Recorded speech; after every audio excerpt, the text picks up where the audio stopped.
Your next task is to apply some floors to your structure. So this is my structure. There's my core there. It's quite a big core nonetheless. And then we've got some more concrete beams and columns coming off that. Areas which are not going to take floors, and some timber supports as well. These are glulam beams that are supported off this concrete. Now the challenge is to create a floor. Also we'll run a slab edge around the base and put a slab in there. This is a ground bearing concrete slab with insulation over, and these are piles.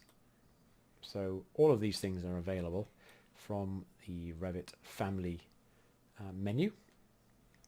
So it's up to you how you lay out your floor. So hopefully it won't look anything like this, but of your own making.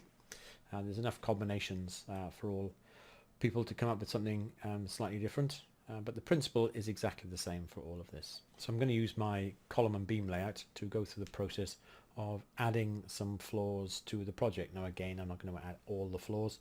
I'm going to show you the principles, and the principle creation method that we're going to use is called the sketch method, where we create a boundary, we specify a type of floor, or we edit a type of floor if the one that is available isn't quite right for us, and then it follows the profile of the sketch.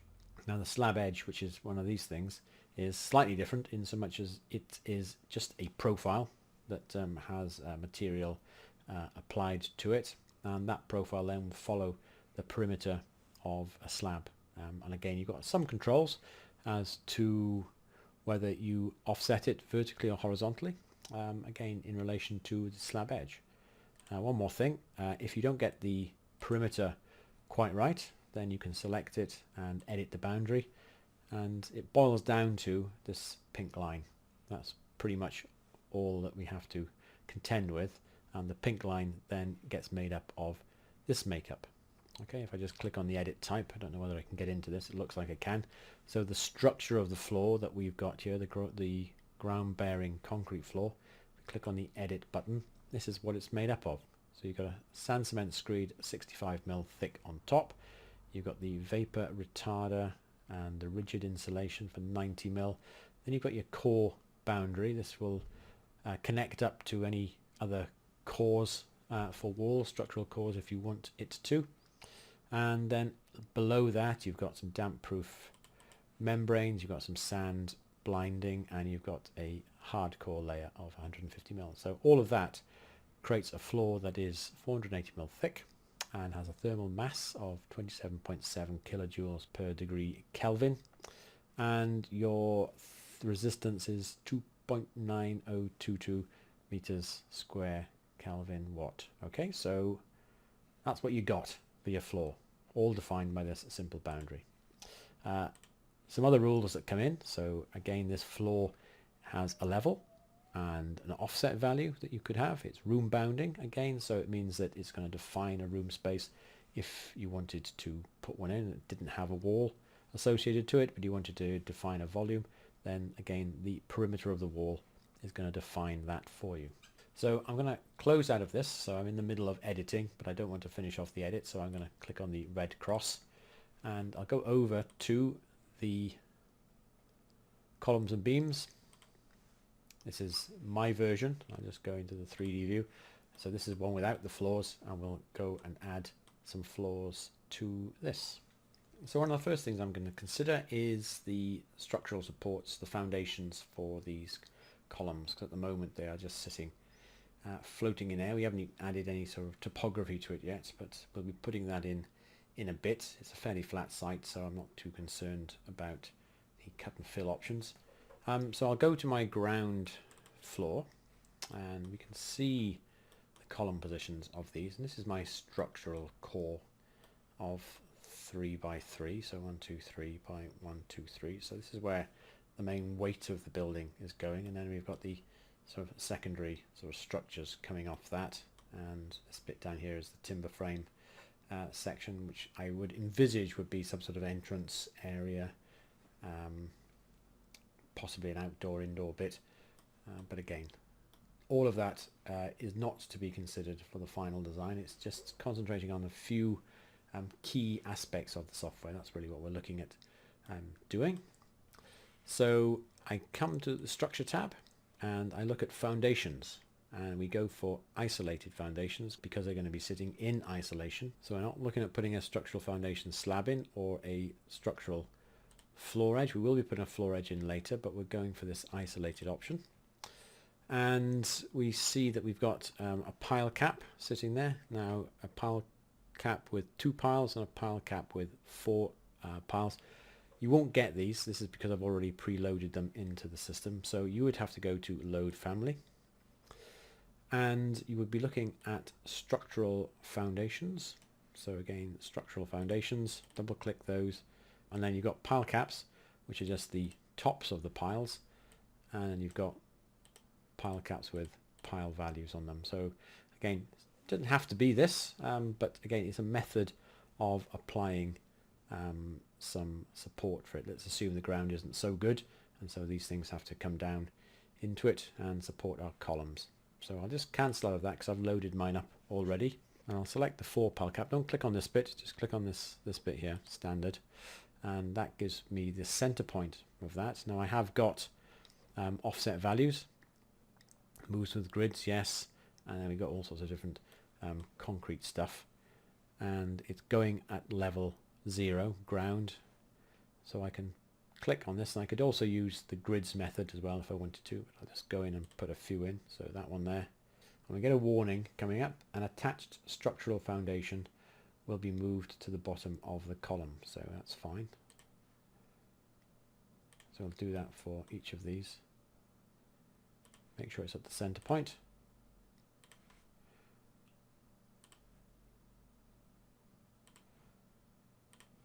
And then we can click on modify.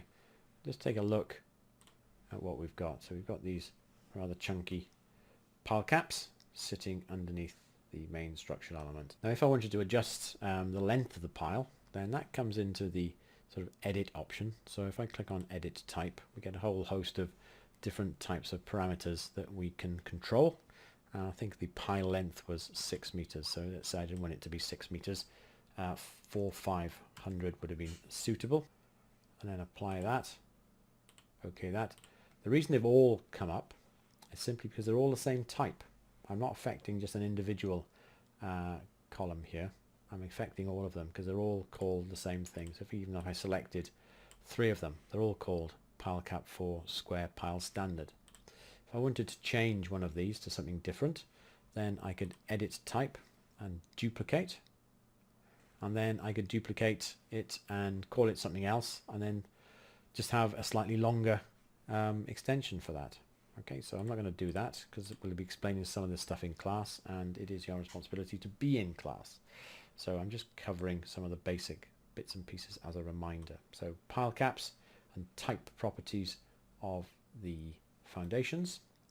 So let's now come in and look at putting a floor slab in on the ground floor. So back to level 0 ground, we'll look at it in plan view, and we are going to go to the floor section. Now we'll put a structural floor in, not an architectural floor, but a structural floor. And again, you've got some options. So ground bearing concrete, insulation over. This is the sort of floor that I'm going to be putting in on this. This is a 150 slab, so I'll pick on that one. And we want to just check that we've got the right construction, just so you're familiar with it. The default thickness on this is 150. I think what I probably did was created a slightly thicker floor slab, but this is how it's all made up. So I'll just cancel that and cancel that. And then we are looking at creating the sketch outline for it. So modify, create floor boundary, and under this option you get to choose supports or walls or pick lines, or we can draw a shape. I'll just draw a shape around some of these bits. Now I've also got an offset value on the floor because I want the floor to extend beyond this line here at about 150 mil, so that I can have a curtain wall system coming past it, sitting on the edge of the floor, or I can have a brick wall coming past it, sitting on the edge of the floor. So there's a few reasons why I'd want to not have the floor at this point. I want the floor to come out so it straddles the whole thing, and then we can build everything off of that. The good thing about concrete is that it's very, very flexible. So with my draw line, I want to make sure that my offset from this point is 150. I can't remember what that distance is there, so let's do a quick measurement. So we've got that there, 225, so I'm looking at 375 as my offset value. So I'll click the line tool again, and I can come to the offset and go 375. That's my offset. Sometimes just make sure this is set, because sometimes it just resets itself to 0. And then I can click on this line, and it's going to create the line 375mm off of that. Now, depending on which way I draw, we'll move it either one side of the line or the other side of the line. If I want to draw in this direction, but I want it on the other side of the line, I can hit this space bar, and that's going to jump it from one side of the line to the other. Okay, so I'll go up anyway. So I'll come up to this point. So remember, I'm drawing on this bit, not... I'll take it out to here. And I come down to this point, out to this point. I can always move the boundaries in later on. I think I come down here to this point.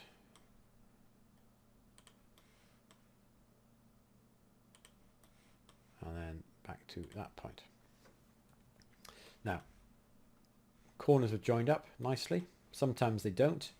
So let's assume that there was an issue with my floor and the corners didn't join, but because I'm going from point to point and drawing a line that does sort of snap to the end points. Let's say, for example, that I had a situation where the floor did that. Then it gives me an opportunity to show you this fantastic tool here. This is the Trim Extend Corner tool. And if you've just got used to using the trim tool in AutoCAD, you have to rethink your strategy for Revit. When you're extending to a corner, it's alright, you just click on the two lines that make up the corner. But let's just say that I had this situation and I wanted to trim this corner out. Using this same tool, you select the lines that you want to keep, not the lines you want to get rid of. So that took me quite some time to get my head around. But now I've got this all set up and I've got my boundary set. I'll click the green tick and it should create the floor. If it doesn't create the floor, it's simply because there's a gap or there's a line missing, or you've drawn an extra line over the other ones, and that often happens if you use the pick lines option. Sometimes you don't realize that you're still picking lines, so just make sure that when you finish picking lines you hit escape a couple of times to tidy up the lines. But that's in effect what I've done. I'll just turn on the shaded so you can actually see the outline of the slab, and we'll go back to our 3D view, and now you can see there's a floor slab sitting on this bit. So you might want to extend it just beyond there, but this gives me enough scope around this area to put some curtain wall systems in as well, which we'll look at later. You might notice on the graphics view that we're getting some sort of blurring, shading around this bit. That's the ambient shadow, which you can turn on or turn off, and that appears under the graphic display options. So under shadows, this bit here, I've shown ambient shadows. If I say I don't want to see it, then this is what you get. Makes it just slightly easier to look at. And the final thing that we'll look at, we will be going through this mooring class, how to create profiles of your own devising. But if we go to the slab and a floor slab edge, then we'll just choose the slab edge. So we've only got one option at the moment. I could edit type and look at the different options I've got. So by clicking on this bit, I could use the drop down. So I've got a slab edge 900 by 300 or 900 by 450. Those are the only two profiles. Oh, I've got another one there, 600 by 300. But if I wanted to make something a little bit fancier with a step toe to it or something, then I could make that profile and we'll be doing that in class, and then that would appear as an option for me to select. So I'll just say cancel, and with my slab edge I just click the slab like so.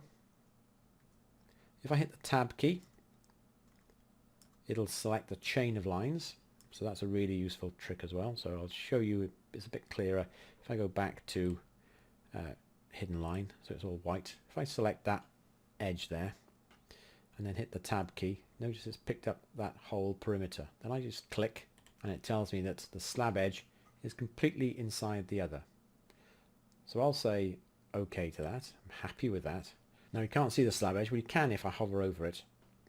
So if I click on that, the other thing I was going to show you was if you couldn't see the slab edge, you can just sort of do a marquee sort of window around the whole thing. And even though you've selected a load of stuff, there's this fantastic filter up here that you can click and just check none, and then click your slab edge and say OK. Now, the problem with our slab edge, it's sitting at the same height as our floor, and our floor is about 500 mil thick. So we have got the vertical profile offset. If we say negative 500 and then apply, then that drops it down. I don't know whether that's the correct depth, but if we go into one of our elevations, I'll look at the east elevation, we'll come in and we'll see that our slab and this is our slab edge and our floor are pretty much lined up. So let's just measure the depth of the floor from there to there. That's 510. So if I select the slab and say that the negative offset value is 510, we can apply that, and then that's sitting down below it, all ready to go. So now we've got a slab edge attached to our slab, and I'll show you later how you can adjust these profiles. Okay, so to continue creating floor slabs, it's exactly the same principle. To modify them, you select the edge and edit boundary, and then you're away creating a boundary edit. And if I did that and dragged it right out that way and said OK, the floor slab edge, which is associated with the floor slab, will come out with it. Now the slab edge does actually run through these pile caps, so in theory you'd be paying for a little bit of extra concrete if you really worked out exact volumes for all of this stuff. And again, this is another thing that we'll treat ourselves to in class. Okay, so that's creating floors and slab edges to that. There are other types of floors that you could put in if you wanted to. You could have a beam system in.